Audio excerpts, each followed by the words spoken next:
Good evening, everyone.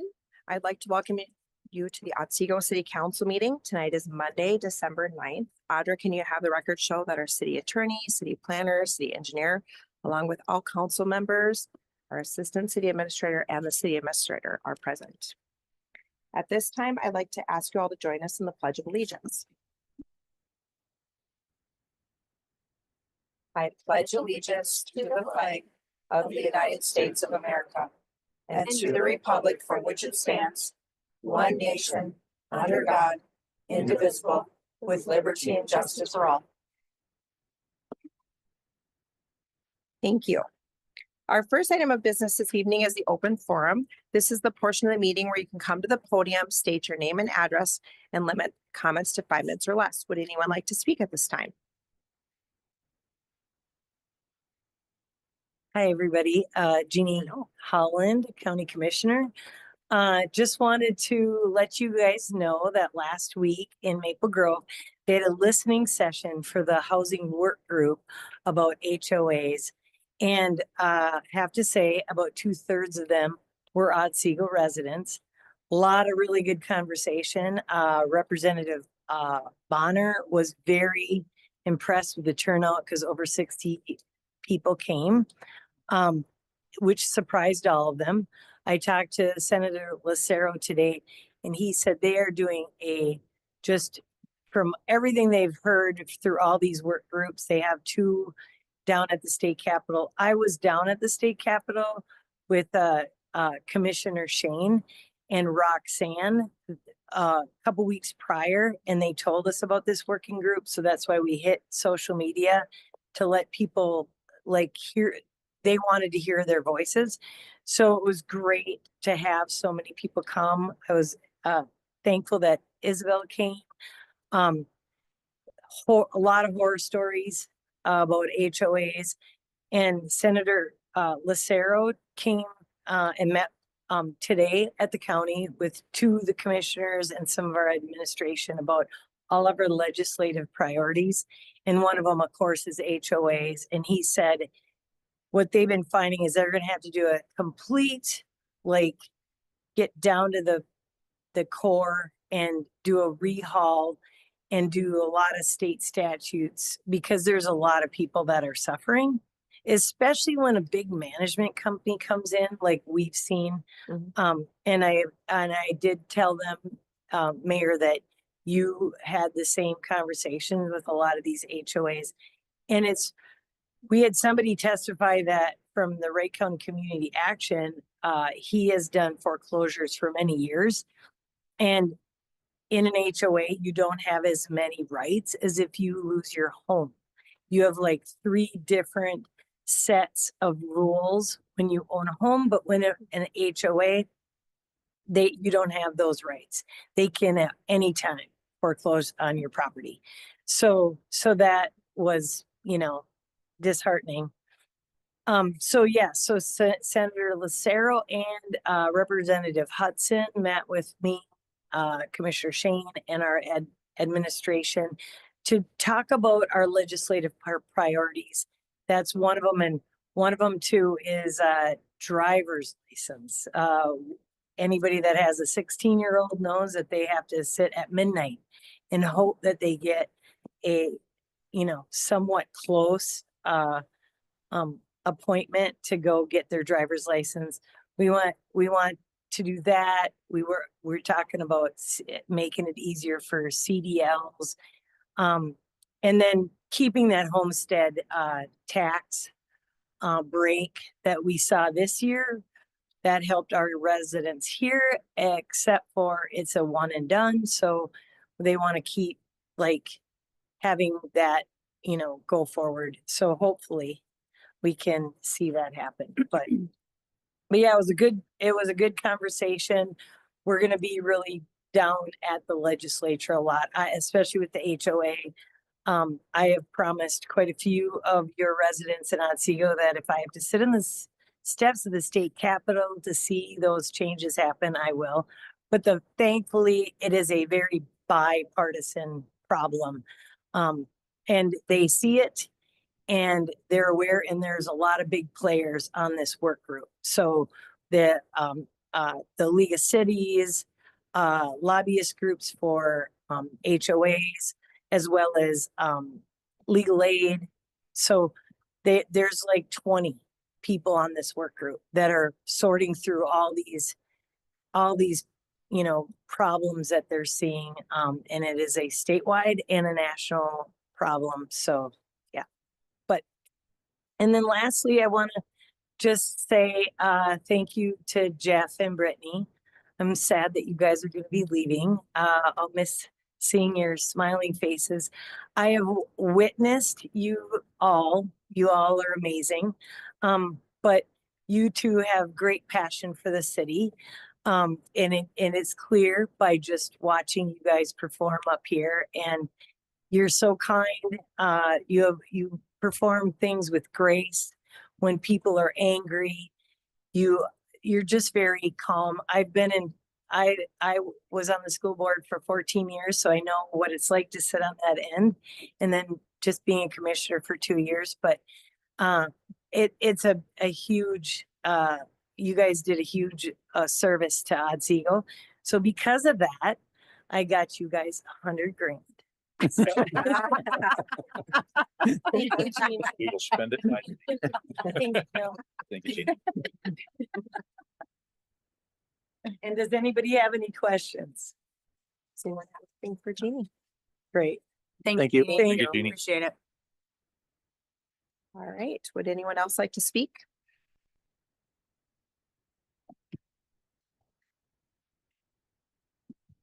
Good evening, everybody. Corey Tanner, 7952 Palmgren Avenue Northeast. I just wanted to say thank you to Jeff and Brittany. Sometimes it's a thankless job, as everybody knows, being on council.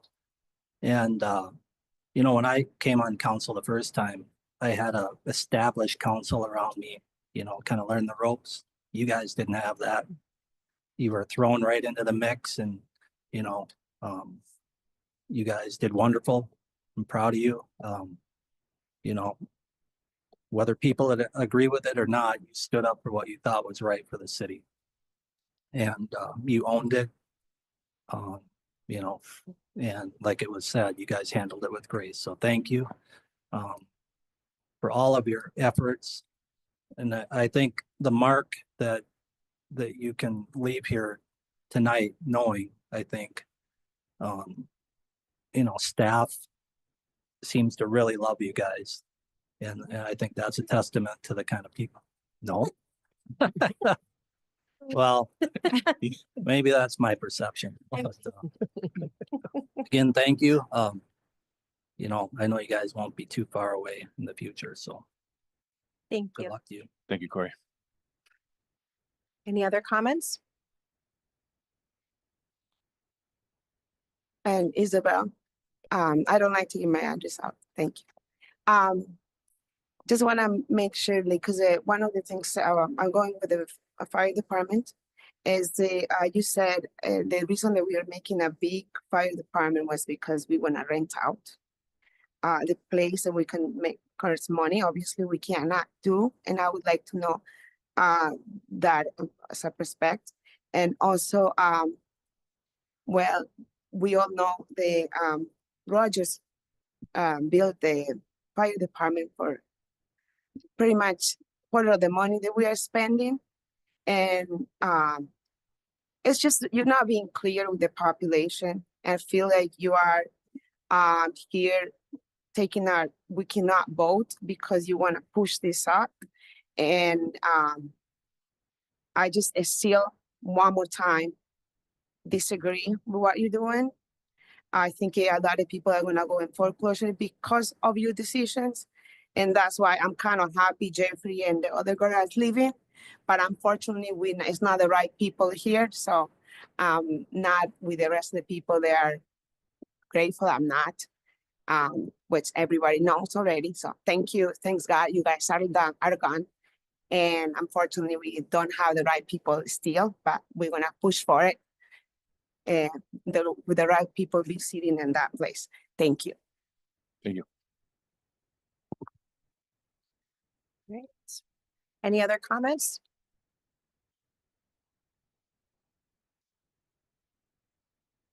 Vincent Peterson, 1406467th Circle. I would just like to express my extreme dismay and disappointment in the EDA action that was taken in the previous meeting. And I would say to,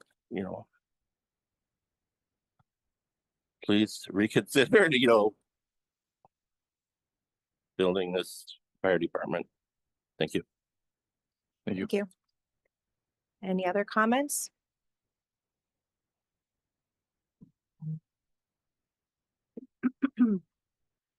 Michelle Lund, 14916 Oregon Place. I just want to say thank you so much to everyone that's up on city council, mayor. I think you guys have done a great job asking good questions and striving to achieve a successful city. And thank you, Jeff, and to Brittany for closing out your terms, 4 years. It's amazing. Thank you for your time. Thank you for your efforts. Thank Thanks. you. Thank you. Thanks, Michelle. Any other comments?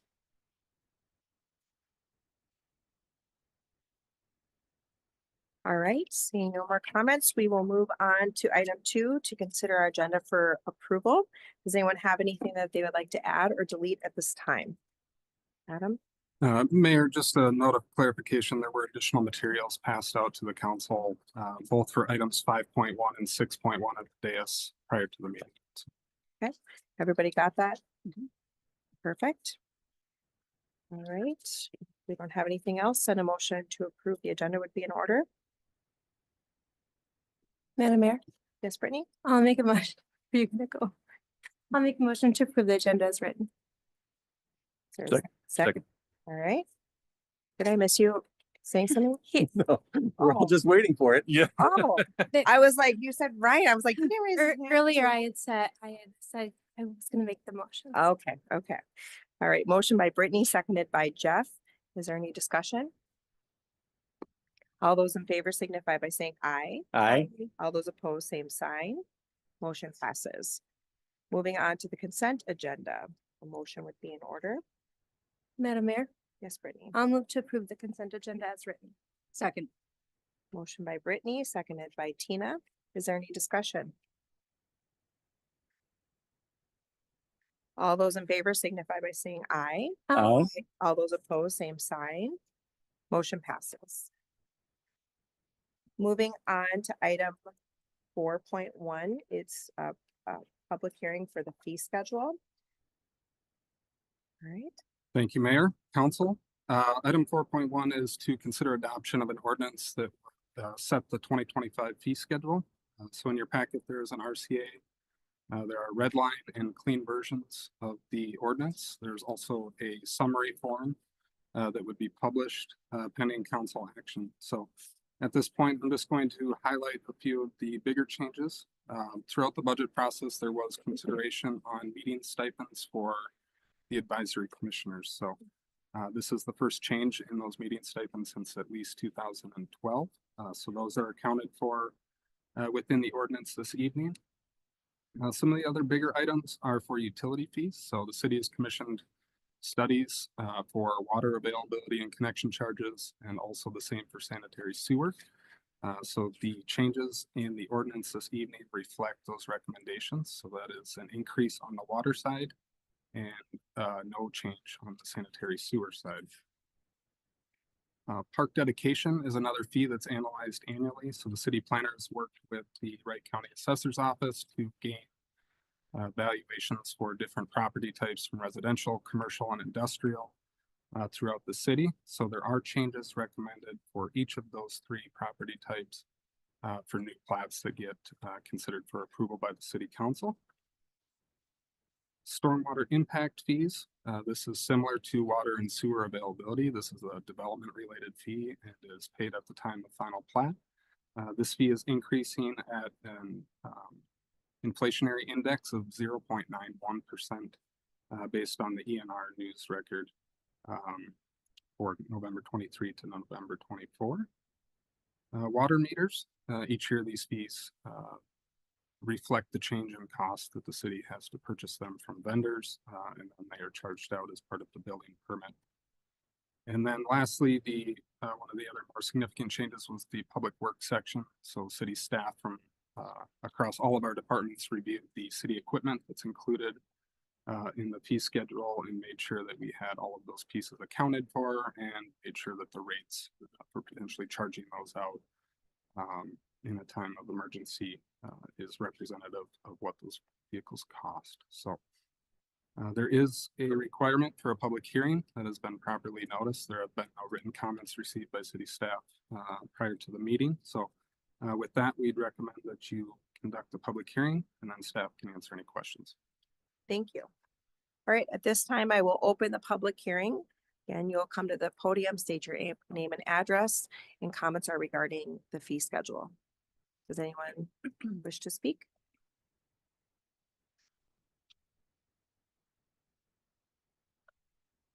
I'll ask again, if there's any comments on the fee schedule.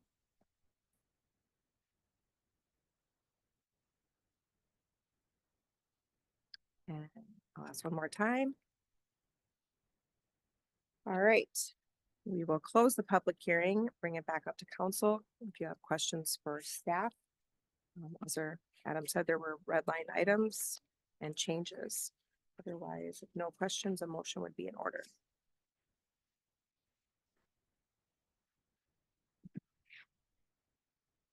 Mayor, Yes, Jeff. I'd like to make a motion. Right. Motion to adopt ordinance 2024-13, amending the city code establishing the 2025 fee schedule and approve publication in summary form. Second. Motion by Jeff, seconded by Brittany. Is there any discussion? Madam Mayor, Yes. sorry, I just had one quick question. I'm trying to find it, but we eliminated the fees for documents. Are those just gonna be like a per page cost now? Let's see here. We talked Just Page 10. page 10, okay, because we did keep copies in page 8, just cleaned up some of the language there. On page 10 is related to city maps, zoning maps, floodplain map and other documents. So other documents I would say would fall under just the general copies section of the fee schedule. And then maps, all of the maps that we would have available for print are on the city website. Okay. And it's an extremely rare instance where somebody would come in and request a map. And so if that is the case, we would just assume that would fall under the 25 cents per copy. Sounds good. Okay, thank you.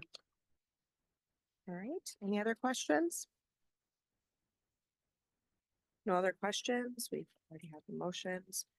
All those in favor signify by saying aye. Aye. All those opposed, same sign. Motion passes. Moving on to item 5.1. Under public safety, the fire and emergency services station project. Mayor, council, thank you.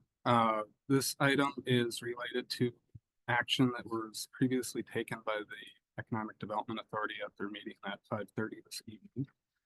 What is up for consideration by the city council?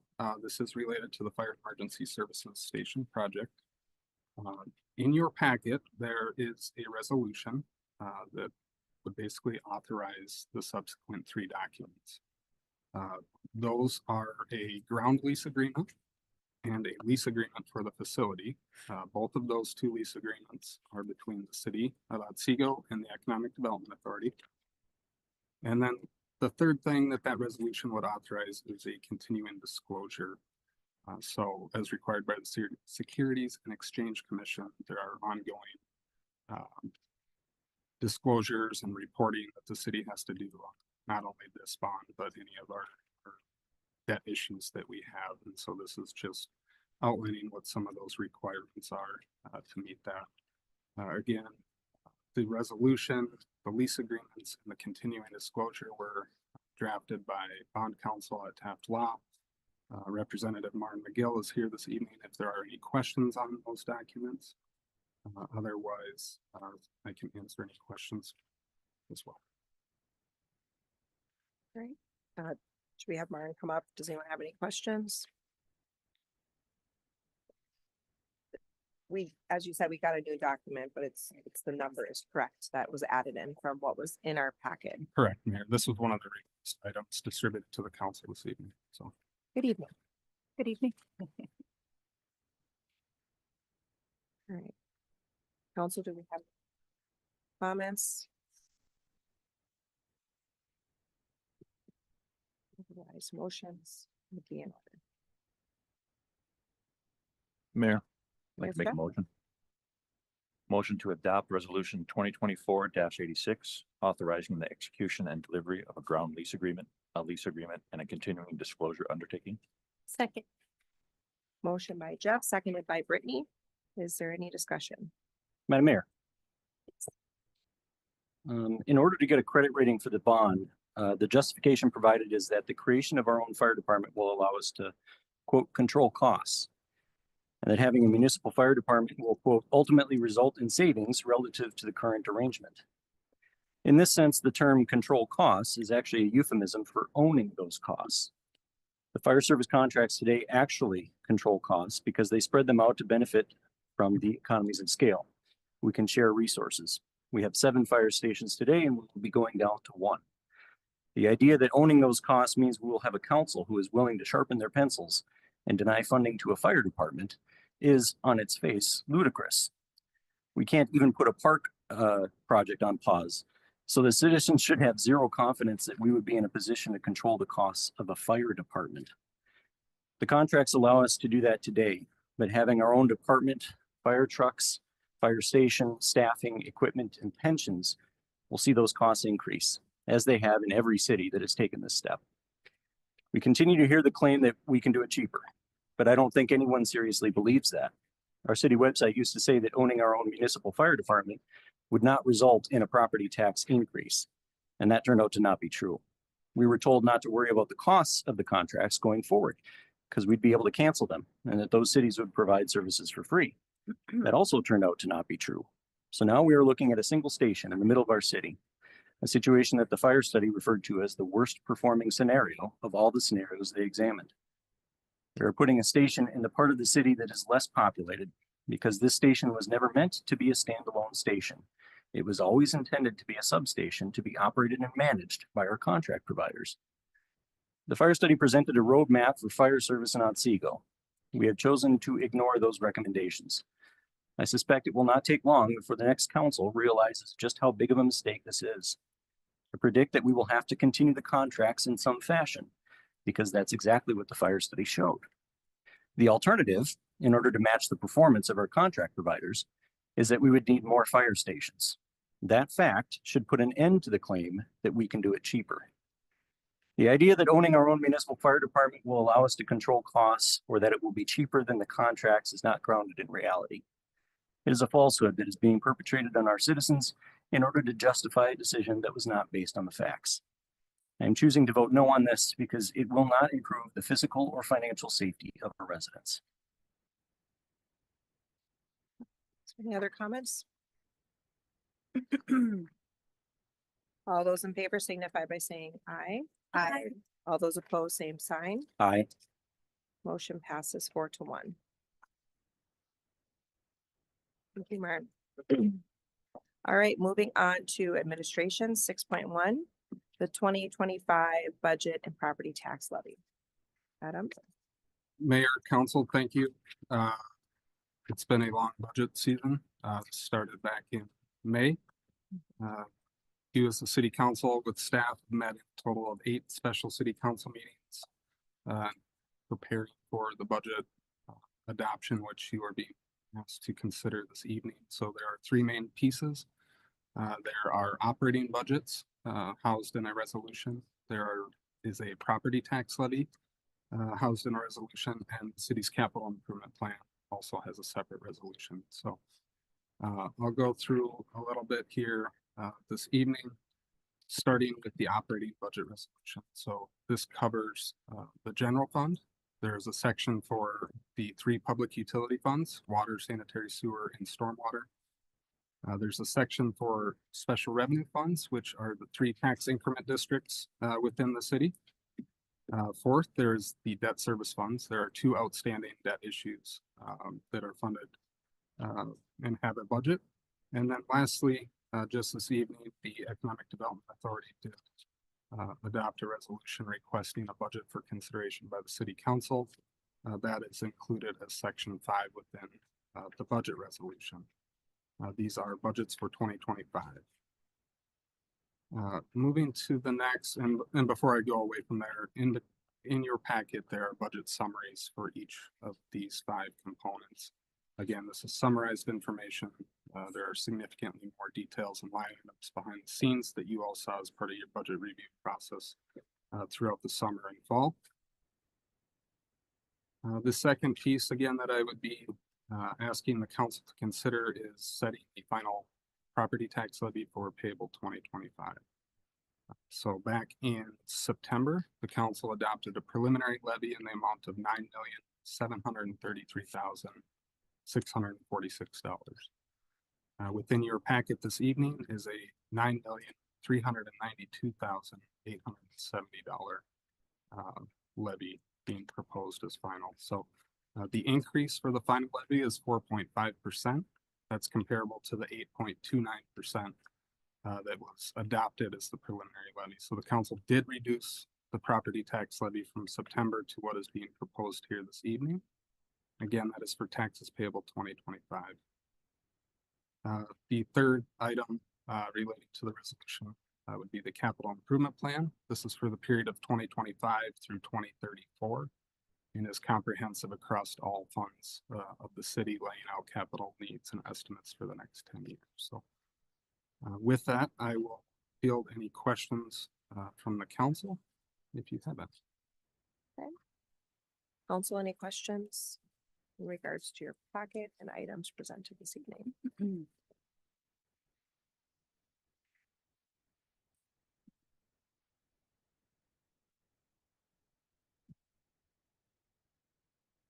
Any questions?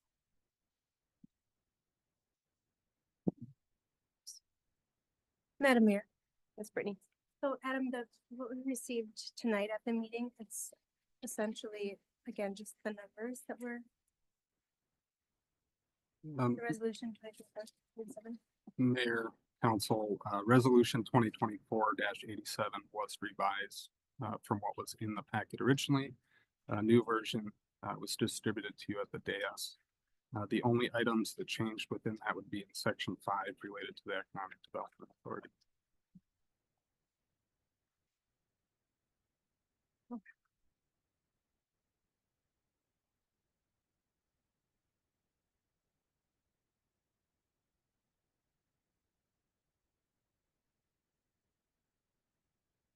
Any other questions? Madam Mayor, Yes, Brittany. we have 3 separate motions, correct, Adam? I do have them listed as 3 separate motions. Madam Mayor, I'd like to make a motion to adopt resolution 2024-87, adopting the 2025 annual operating budgets. Is there a second? Second. Motion by Brittany, seconded by Jeff. Is there any discussion? Madam Mayor, Yes. I'd like to start out by addressing some of the positives. First, a reduction of $100,000 was identified in the pavement management fund by taking a second look at what would be needed for future capital expenditures. Thank you to our city administrator for doing that. I also want to extend my gratitude to the Utilities, Streets, and Parks Department for working together to find a solution to an issue we had over the summer. During the expansion of the West Wastewater Treatment Facility, the weather didn't exactly cooperate, which made the ground too wet to continue construction. We also had too much clay in the work area. So the utility department worked with the streets department to use the extra millings from the road reconstruction project to shore up some of the ground. They then coordinated with the parks department to take the extra clay and build a sledding hill here at Prairie Park. Had these departments not coordinated to come up with a solution, the project would have realized an extra $222,722.71 in cost. Now, those savings don't show up on a budget line because it's money we didn't have to spend. But on behalf of the residents and taxpayers, I thank those departments for identifying creative ways to save on expenses. Ultimately, I cannot approve this budget tonight because it is too much. Our estimated growth rate of just over 3% in this budget exceeds that, meaning we are continuing to spend faster than we are growing. That presents a risk to our city and to our residents, and although that risk may not be experienced for years, it is irresponsible to continue that trend. The council had the opportunity to reduce expenditures below 3% and chose not to do so. I will not be supporting this motion. Okay, any other comments? All those in favor signify by saying aye. Aye. All those opposed, same sign. Aye. Motion passes 4-1. Madam Mayor, Yes, I'll Brittany? make a motion to adopt resolution 2024-888, setting a final property tax levy for taxes payable in 2025. Second. Motion by Brittany, seconded by Tina. Is there any discussion? All those in favor signify by saying aye. All those opposed, same sign. Aye. Motion passes 4-1. Madam Mayor, I'll make a motion to adopt resolution 2024-85, adopting the 2025 2034 capital improvement plan. Oh, I said 80, it was 89. Yep, it was. I just went to the eye clinic last week. Does she need to read that? Why don't you read it? Okay. Motion to adopt resolution 2024-89, adopting the 2025-2034 capital improvement plan. Second. Motion by Brittany, seconded by Jeff. Is there any discussion? All those in favor signify by saying aye. Aye. All those opposed, same sign. Motion passes.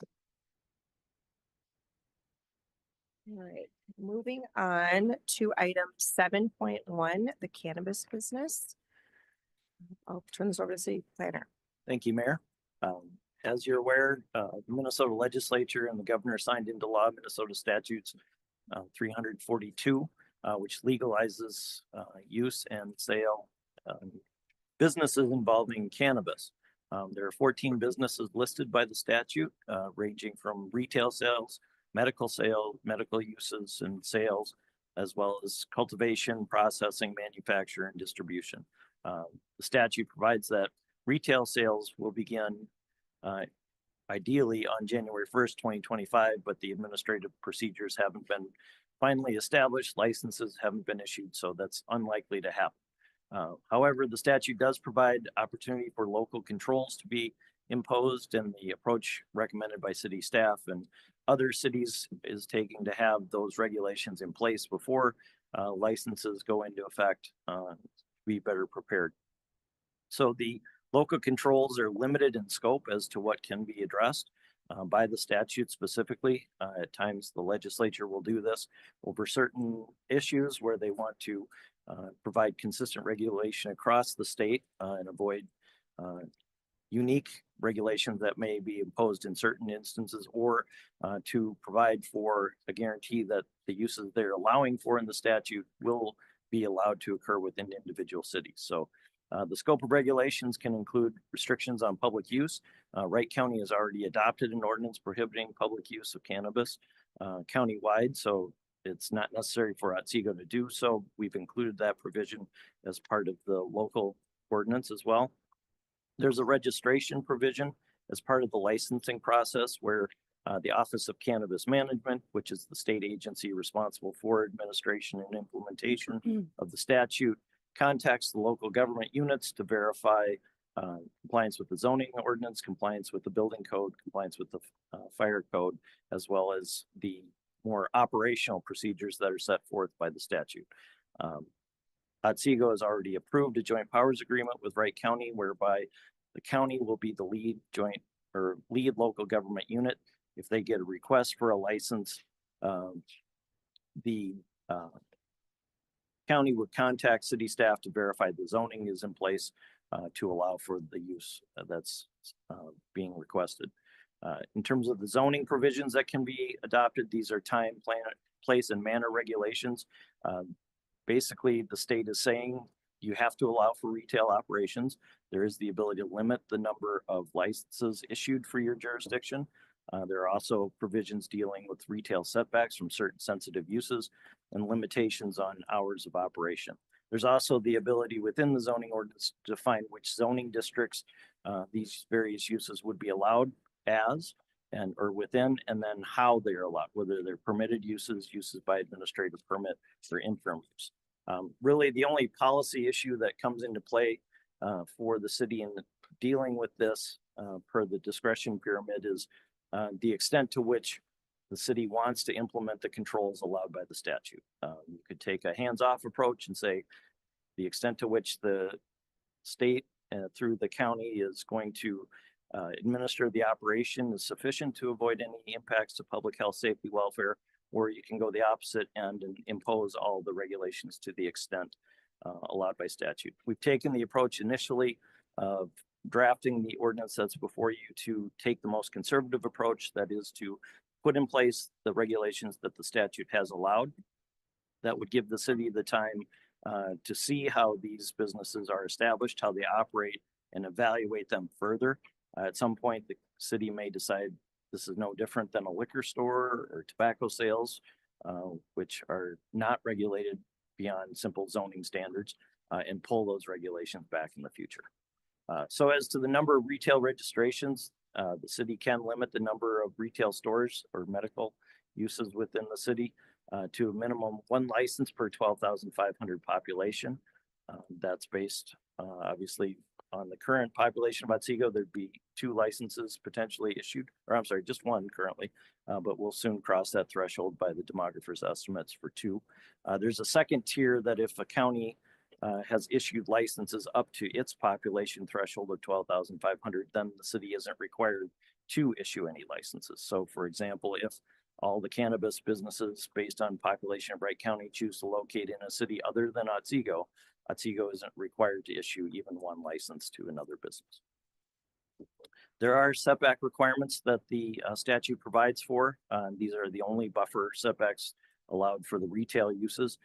Schools is 1,000 feet, daycares 500 feet, residential treatment facilities, meaning a facility such as North Star out on County Road 39, where the patients are living at the facility 500 feet, and parks. There's some additional guidance in the statute and incorporated as part of the ordinance that as particularly to parks, it needs to be from a park element, not simply just property line to property line. So you're measuring from the store property to the play set, basically. So if we get a request, we're obviously going to have to look very carefully at some of these setbacks and how they would apply to that given use. There's also limits on the hours of operation included in the statute. They have under the statute 2 limitations, 8 a.m. to 2 a.m. For Monday through Saturday, and then 10 a.m. to 2 a.m. for Sundays. But the statute also allows the city the option of limiting 7 days a week, 10 a.m. to 9 p.m. That's the regulation that we've included as part of the ordinance before you. Temporary cannabis events, these were somewhat undefined, and the Planning Commission did discuss these.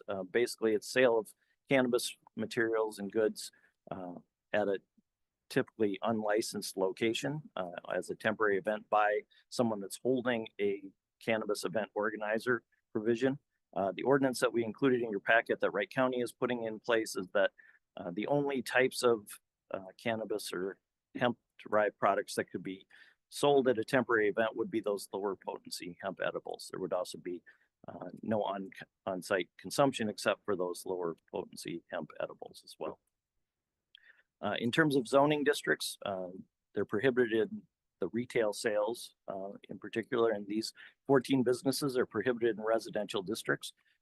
That doesn't pertain to someone using cannabis. You can certainly do that in your home under the provisions of the statute. You also have the ability to grow a limited amount of cannabis material in your home as well. But for a business type use, we basically separated these into the retail and medical uses that would be proposed to be allowed in the B1 and B3 zoning districts. And for the rest of the uses, which are more in the product side of the development side of it, those would be allowed in the 2 industrial districts. We didn't include the I3 district because it doesn't have utilities in terms of city sewer and water services, which would be required under the interim use permits drafted to allow those permitted or those specific businesses. And in terms of the B1 district, again, it's simply limiting it to the number of potential zoning districts which these businesses could be located now. but could be added in the future. And you can see on the map, I'll have in a few slides where it's not a significant impact whether it's allowed in the B1 district or not as to the number of potential locations within the city. Other standards that apply generally, you can't have public view of the product or public displays. Everything's behind the counter or in a secure area. There are also provisions dealing with they can't have cannabis flower images on their signage, for example. So those are all included in the statute. There's the requirement to have ventilation system adequate to prevent the smell of cannabis from outside the location. And for retail uses, everything needs to be indoors and there can't be any on-site consumption. For the interim uses, for those more product side businesses, we did include a residential district buffer.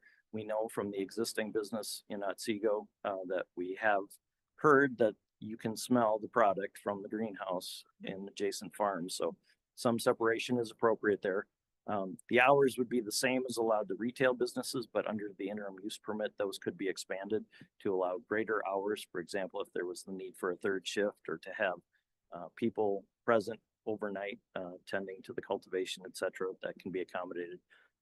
More detailed provisions regarding emissions from the facilities, indoor use only, mandatory connection to utilities, as I said, as well as provisions dealing with security of the location as well. The zoning ordinance also does provide general criteria for allowance of interim uses, which apply to any such application, and those would be in place here too. One of the reasons for the interim use approach versus a conditional use permit is the ability for the city to sunset that approval or terminate it upon a certain happening of events. One of those would be change of ownership of the business. So once the conditional use permit is established, that typically runs with the property. So for example, Holiday gas station is allowed as a conditional use. Holiday can close, somebody can come in and run the exact same business without coming back to the city. The interim use permit will require a new operator would come back at the same location and seek city approval to verify again compliance with these provisions, since they do deal with operational elements as well. So the map in terms of the zoning and where these properties would be allowed, it's somewhat difficult to see, but the blue areas at County Road 39 and Highway 101, there's only actually one developed property in that area that would be eligible for cannabis businesses. Otherwise, there are schools and daycares throughout that area that limit it. There is the undeveloped property at County Road 42 and Highway 101. There's commercially zoned property in the B2 district, or excuse me, B3 district at County Road 38 and Highway 101, as well as the Costco development at I-94 that would be opportunity areas for cannabis businesses to locate. So as you can see on the image on the upper right-hand side of the screen, those would be the B1 districts that are currently not proposed to be allowed, but could be added in the future. The city council may also direct that we modify the proposed ordinance to include those districts as well. City staff is recommending approval of the proposed ordinance amendment based on the goal of having these regulations in place by the start of the year. As I said, we're taking the most conservative approach allowed by statute in implementing these standards. I can certainly amend these over time as circumstances warrant. The Planning Commission did hold a public hearing at their meeting December 2nd because this is the zoning ordinance amendment. There were no public comments. The Planning Commission did discuss a number of the elements, as I said, particularly temporary cannabis events. They also discussed at length the zoning districts in which this should be allowed in. There was also somewhat of a general conversation of do you just take the hands-off approach, same as liquor stores was the example cited, but the majority favored putting these regulations in place as proposed and then reviewing them over time as the industry becomes more established going forward. Thanks. Can you really quickly go back to the map where that perfect? And this is different than what the Planning Commission, you had Correct. a different area to the north on So County Road 42 before. the area at 39 where Riverview Liquorette was shown, that was an opportunity area, but there is an accredited high school program in the adjacent building that would preclude that location. Okay, so the 1,000 feet. Mhm. And we did talk at the planning commission also that if a business like a daycare were to set up in a strip mall after they're in place, that doesn't force that business out. Correct. Correct. All right. Council questions or staff? Madam Mayor, Yes, Ryan. what happens in the scenario where we have, let's say we had a licensed business and then another one comes in and we have the ability to say, we aren't even entertaining any more licenses because we're not required to. But then another one comes in and maybe we like that business more. We say, okay, well, we'll give you a license. Yeah. Mayor. So the ordinance would have to be amended to lift the restriction. Otherwise, the administrative process would be Wright County contacts city staff, and city staff advises Wright County that our ordinance allows the one registration based on our current population, no further allowed. So it would take a positive action by the council separate from any specific license request to lift that limit. And can you clarify, we did a joint powers agreement with the county. So aren't the licenses pooled at the county level? Mayor, so this is one item that's still kind of under discussion with Office of Cannabis Management and cities as to how these licenses are implemented. And Administrator Hilly has been working with the group at Wright County on the joint powers agreement, but the direction from the county was that cities should implement both the county-wide restriction and the local ordinance to provide both tiers. Okay. So I guess that was going to be my question, kind of a follow-up to Ryan on that. If the county has the main number, and as you said, everybody wants to open up in our neighboring city in Wright County, that city would have to allow that many to go into that location also, right? I mean, so it's Correct. they're talking with each other, and I can't imagine one city's going to say, we'll take all. I don't even know what the main number would be. Mayor, this is something, Assistant Administrator Hilly can probably provide more information about as to what direction the cities in Wright County are going as far as these limits. Mayor, there are some communities I know that are open to having multiple different properties or businesses within their actual communities. And so that's been a big conversation with at the county level with cities, is what cities are interested in allowing, who's allowing to be able to limit the amount. Obviously, some of these things differ with some communities that aren't going into the JPA, as they don't have their own police departments. And so they're administering a lot of this internally as well. And that's where kind of the complication at waiting for Office of Cannabis Management to kind of provide some insight of how that works. Is it based on your JPA population, or is it based on the county-wide, kind of how those different numbers play into it? But I do know that there's a few communities that have signed the JPA that are interested in having more than their minimum requirement. And that's why they recommended, if you are looking to limit, to include it at the zoning level at the community itself, because that needs to get reviewed at zoning. The county can have a zoning ordinance that applies to the city. The city can be more restrictive. Madam Mayor, can someone remind me, when we did the JPA, does the money that would be received from a cannabis business and part of their sales, I think, go to the city? Are we giving that then to the county? Mayor, no, the JPA actually brings that money back to the city with the JPA.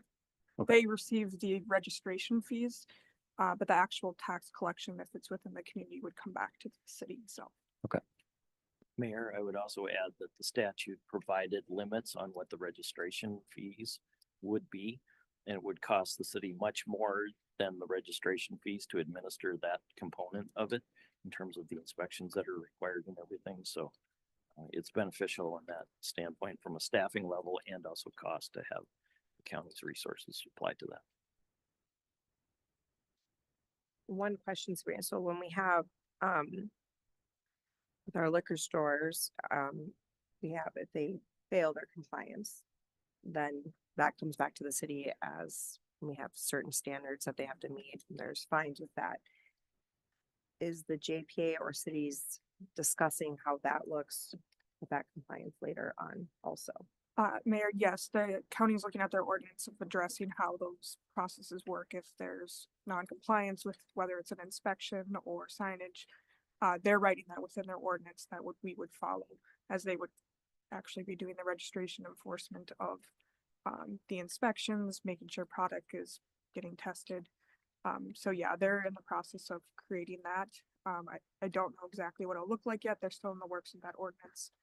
We meet again next week where hopefully they'll have an updated version that they'll share with the cities. And Mayor, the statute also is somewhat unique in that typically, like for liquor ordinances, we have an application process outlined as part of the city code that puts in place due process and how that is all handled.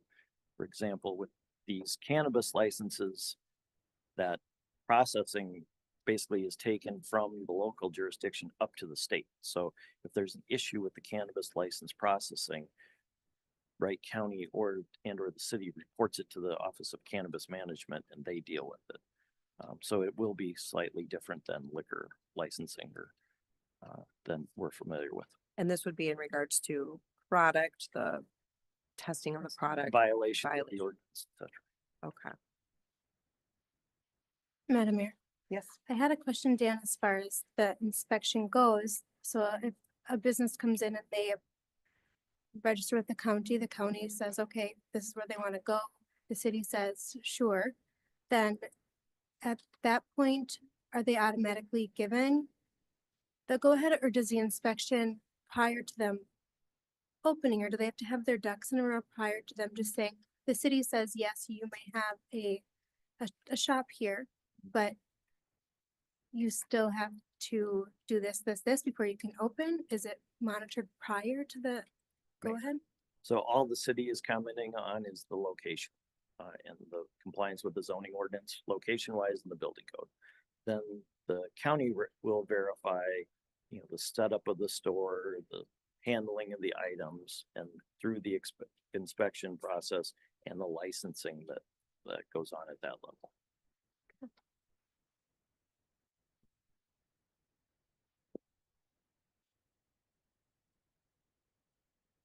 All right, more questions.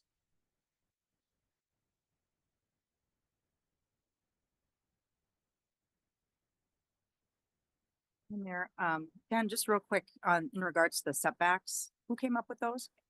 Mayor, the state did as part of the law. If you look at cannabis regulations in other states, they're all very similar.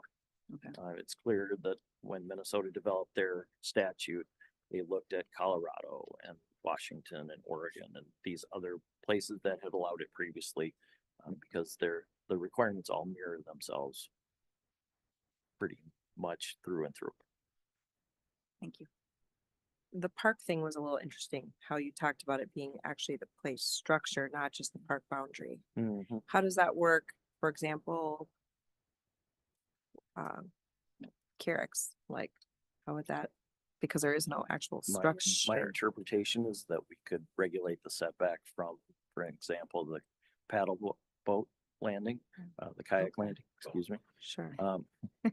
It's way back Maybe a in the paddle early boat will come too. 2000s.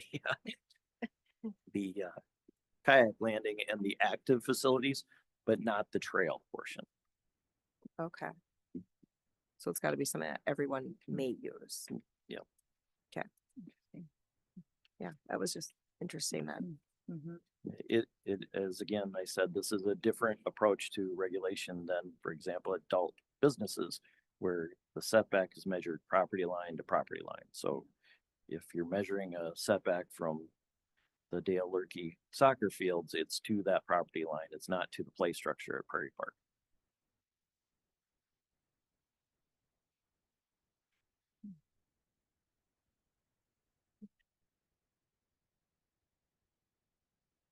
Most of these places that are on here do not have businesses built at this point. Correct. They would be building the building too. Correct. Mayor, can we go through those? Because my interpretation is not that. I mean, So- the pink is available. So there aren't any buildings here except for this, and this again is B1 zoning, so it's not proposed to Okay. be allowed. This is LaFave Carpet. Yeah. Yep. This is the multi-tenant retail building with Twin City Fitness. The only building over in Otsego Waterfront East would be the Kennedy Vision building that was just put up by Aero Companies. There is no building here at County Road 42. There's the Quick Trip building at County Road 38, as well as the Anoka Vet Equine building, but no other structures. And then obviously Costco will start construction next year, and then they have 2 outlot sites potentially available in the future. In that picture, that's the B2 district. Isn't that the apartment complex north of that? The apartment complex is on these 2 parcels here. Okay. So there's the site across. This is their driveway that comes in off of County Road 42. There's a site on either side of that. That has Two no vacant buildings. lots. Yeah, Right, vacant lots. right now they're stockpiling the apartment units. So Right. And then south of that Quick Trip. we can't quite see it, but there's a Quick Trip there. But then the property that's highlighted there, isn't that a utility? The utility is on a portion of it, but it's still intended that they would develop the balance of the property. Okay. It's in a corner of the property that wouldn't otherwise be developed. So.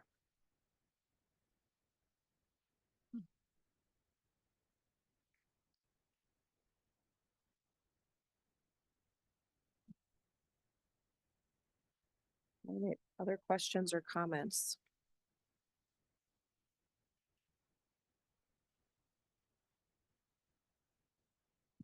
Other questions and a motion?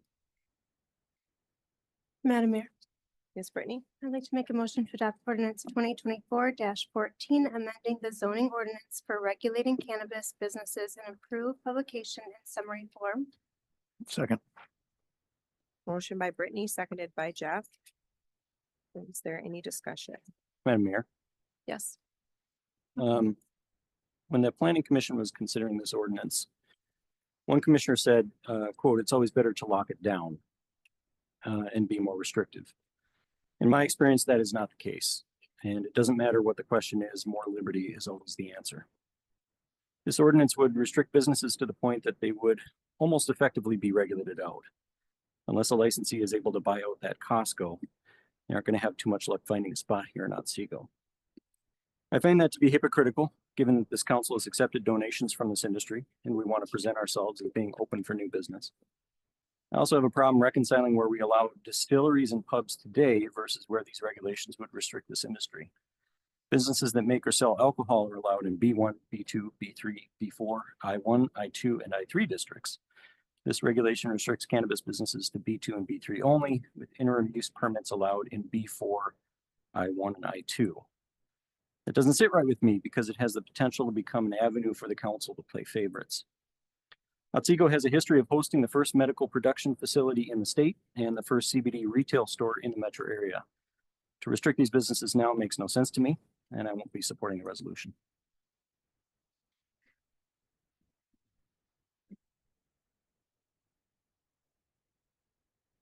Just for clarification though, the Costco site would have 2 outlots and that could be small businesses, just the same as what is on 38 and 101. Correct.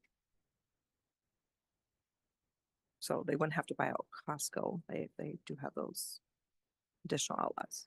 It is obviously their choice who they want to do business with. Is there any more discussion?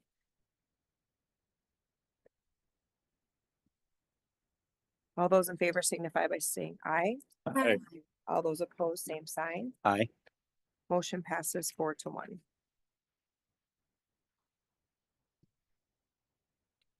All right, we're moving on to city council reports and updates. If anyone have anything.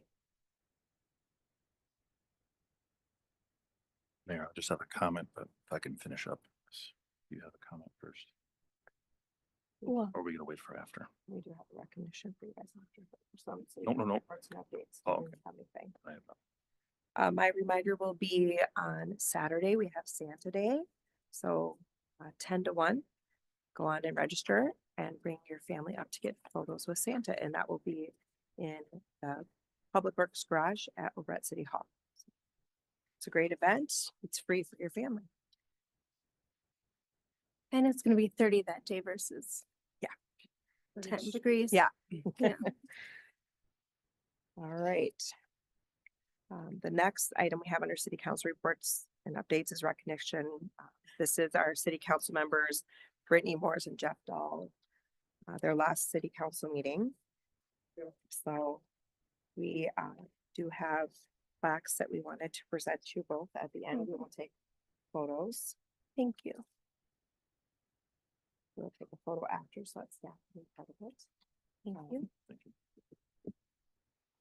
I think I'll go first by saying thank you for your time and dedication to the residents of Otsego. Obviously, many nights you guys spend away from your family, and it doesn't go unnoticed by anyone up here.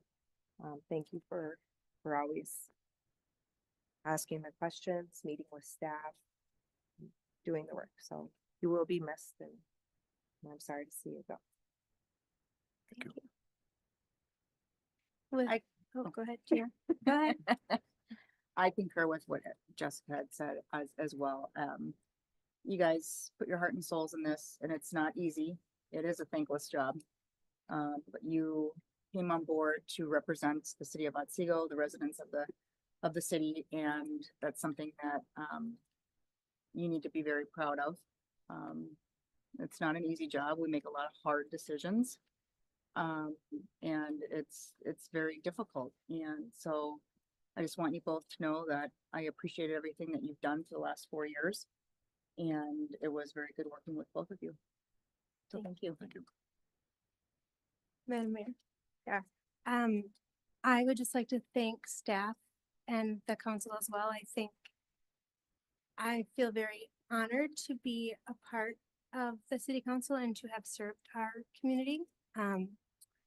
I have full confidence that we live in a city where staff truly cares about the residents of Otsego. They really give it their all. They don't always live here, and they're here every day. They're making us go round and round every day. So that I just hope you guys all know how much I appreciate you and how much you do for the city. And I'm so honored to raise my kids here. I cannot think of a better place to raise them.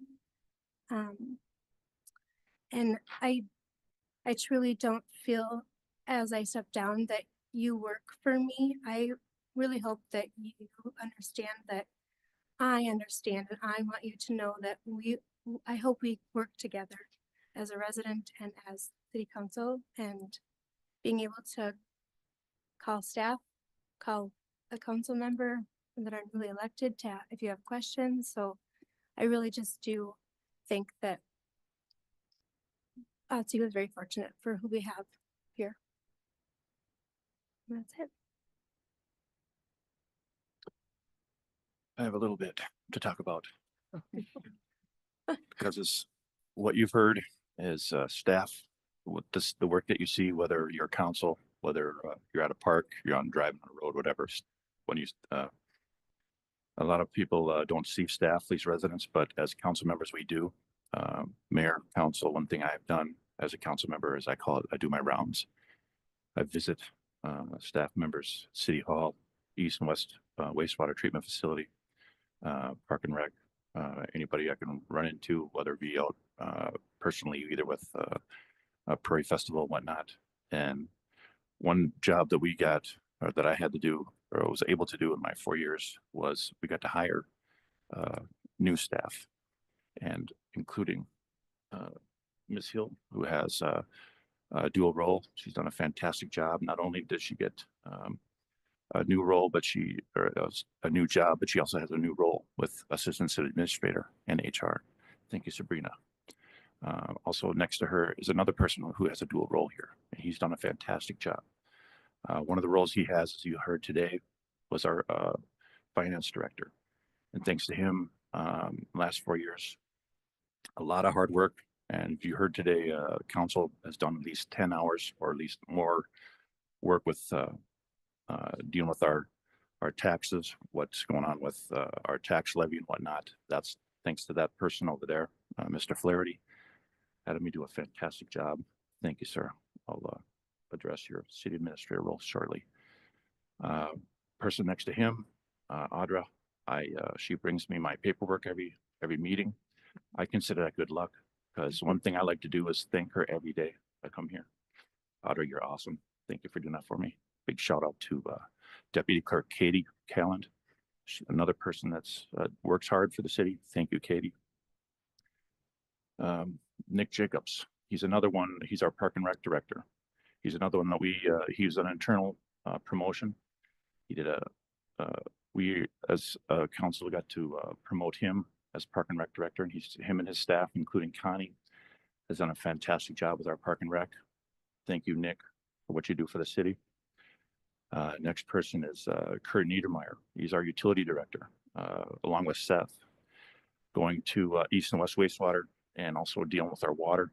One thing I did as part of council is make sure we can get something going with cleaning up our dirty water, which is, of course, it's just iron.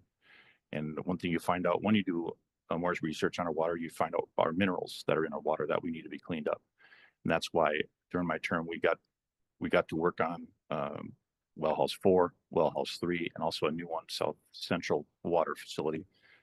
That will also give us 2 more wells. So don't worry, East Side, we didn't forget about you, but thanks to one of the minerals that we need to filter, we got to take care of that first, and then we'll work on our East Side that is on the agenda. So that's thought of. Kevin Lamson, he's our Streets Department Manager.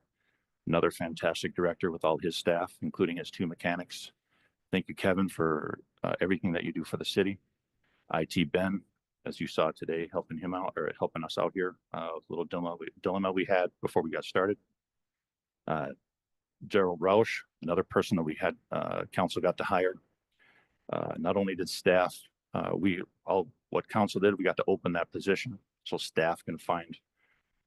So a lot of candidates on here, and they picked one of the picks that they had for us to choose from was Emergency Service Directors Roush. And thank you, Daryl, for all the planning that you've done for our fire services, our fire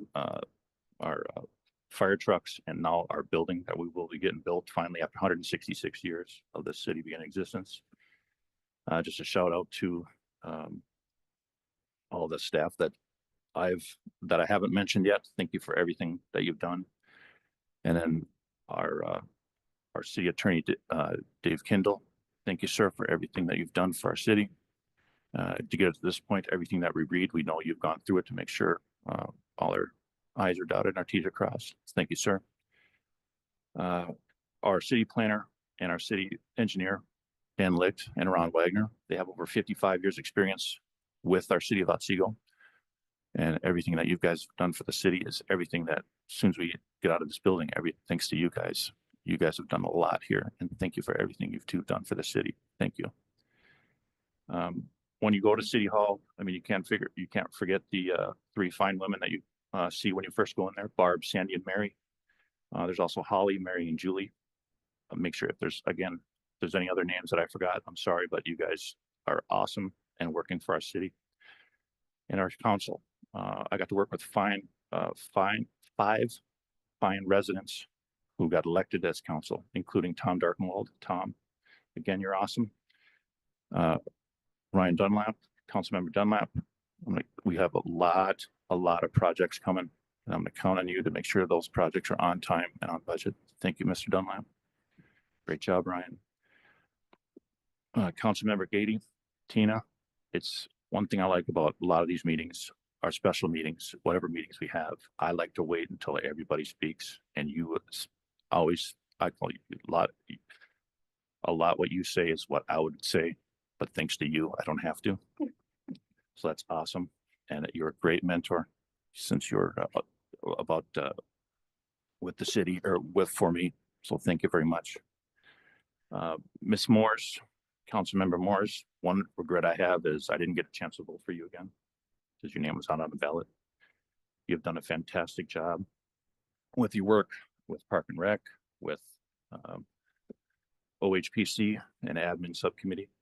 Thank you for everything that you've done for city, and thank you for helping making this job fun. It is a lot of work, but you help make it fun. Thank you, Brittany. Last but not least, Mayor Stockamp, everything that you've done for the city. I mean, look, everybody I've mentioned, except for the two people on your right who've been here a little longer than you, is because of you. You've helped hire everybody to my left. You've helped hire everybody I've discussed.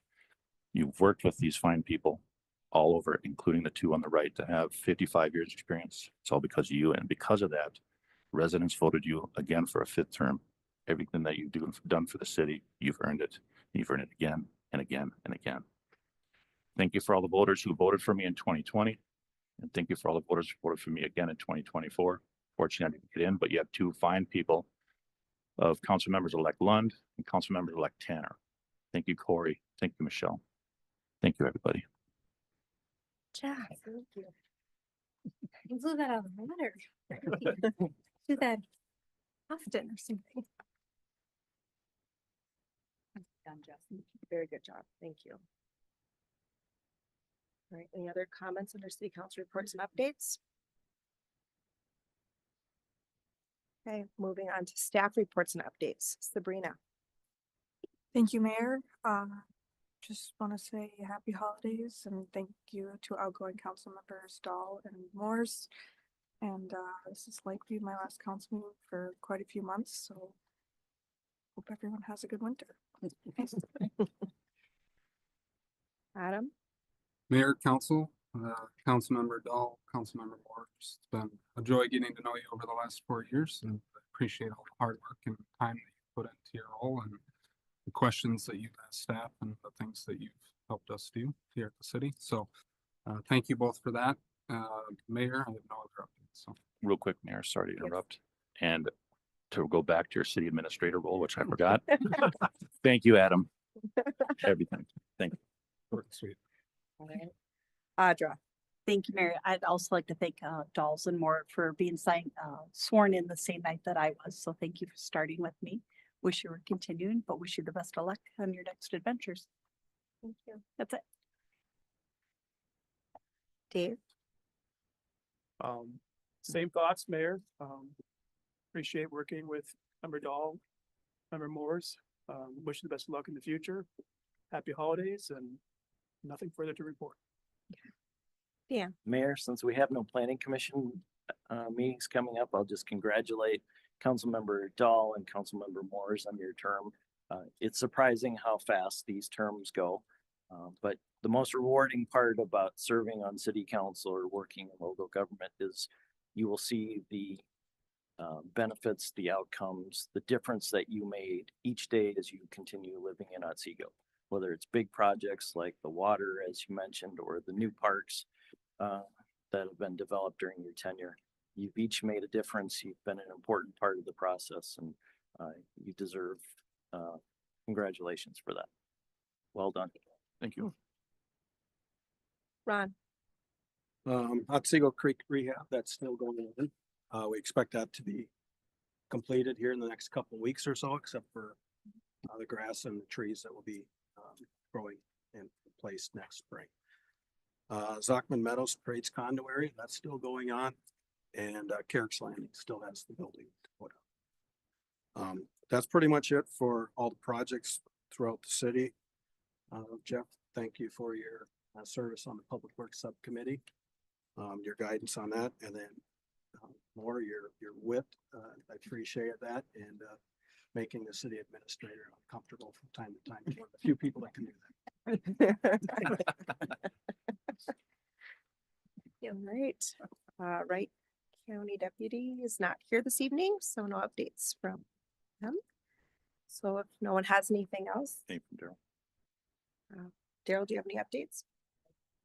Okay, all right. And if we have no more updates, motion to adjourn would be in order. Madam Mayor, I'll make a motion to adjourn. Second. Motion by Brittany, seconded by Jeff. Is there any